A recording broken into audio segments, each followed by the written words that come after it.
Good afternoon everyone. আমি পিয়ালি পাল পরিবারে তোমাদের সবাইকে ওয়েলকাম জানাই। আজ কিন্তু 6 তারিখ, নতুন বছরের আজ হলো ষষ্ঠ দিন।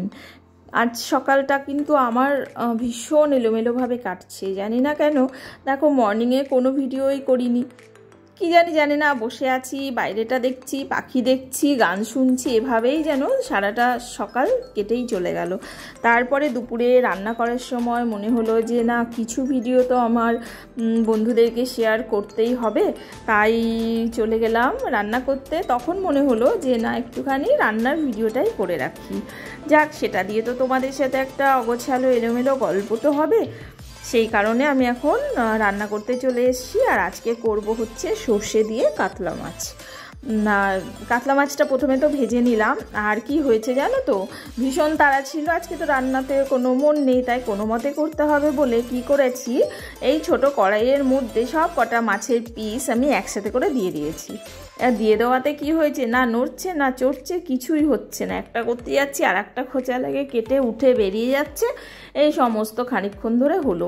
আর একটা হচ্ছে, আমি এক হাত দিয়ে রান্না করি আর এক হাতে ফোন ধরে রাখি, যার জন্য কি অনেক সময়ই কিন্তু রান্না কেটে চলেই যাচ্ছে। কারণ আমি না সেভাবে এখনও অতটা কমফর্ট নই যে সেট করে নেব স্ট্যান্ডের সাথে ফোন, তারপরে রান্না ভিডিও হবে, সেটা কিন্তু আমি খুব একটা ভালোভাবে পারি না। তার জন্য আমি কি করি, ওই এক হাত দিয়ে ফোনটা ধরে রাখি।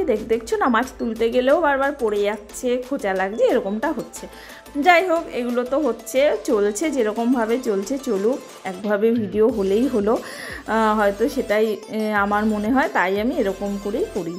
না যাই হোক, তারপর তুলে নিয়ে এবার তেলের মধ্যে দিলাম হলো একটু কালো জিরে, আর এইগুলো হচ্ছে একটুখানি রসুন দিয়েছিলাম। রসুন জাস্ট ওই থেতো করে, একদম পেস্ট খুব ভালো সুন্দর নয়, হালকা হালকা করে একটুখানি জাস্ট থেতো করে। এটা হলো আমার শাশুড়ি মাকে আমি দিতে দেখি, তো দেখলাম ভালোই লাগে, সুন্দর একটা গন্ধ আসে, তো তাই আমার ভালো লাগে। কিন্তু বিয়ের আগে আমি আমার মাকে কখনো দেখিনি যে এই সর্ষের সাথে রসুন দিয়ে কখনো রান্না করতে। তো আর আমি এটা বিয়ের পরেই কিন্তু খেয়েছি। তারপরে ওটা দেওয়ার পর কালো জিরে দিলাম, আর ওই তো বললামই রসুন দিয়েছি, তারপরে একটু কাঁচা লঙ্কা 3টে দিয়েছি, আর অল্প একটুখানি লাল লাল হওয়ার জন্য কাশ্মীরি লঙ্কা গুঁড়ো দিয়ে দিলাম।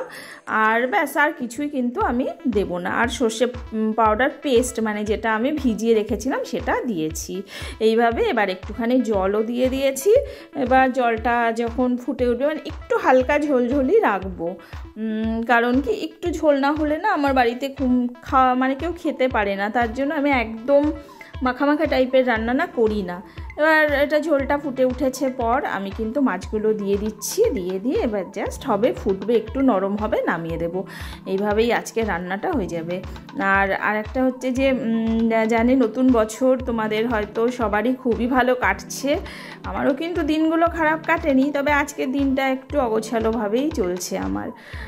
হতে পারে এক এক দিন এক এক রকমভাবে যায়, তো সকাল থেকেই হচ্ছে ছেলেকে স্কুলে পাঠালাম, তারপর থেকে একটু ফোন দেখলাম, ফোন দেখতে দেখতে কিছুই সেভাবে আগের ভিডিও যে অন্যান্য কোনো রান্নার ভিডিও যে এডিট করে রাখবো সেটাও ইচ্ছে করেনি, অ্যাকচুয়ালি আজকে কিছুই ইচ্ছে করেনি, তাই কিন্তু আমার দিনটা এভাবেই কাটছে। যাই হোক বন্ধুরা, তোমরা সবাই ভালো থেকো, সুস্থ থেকো।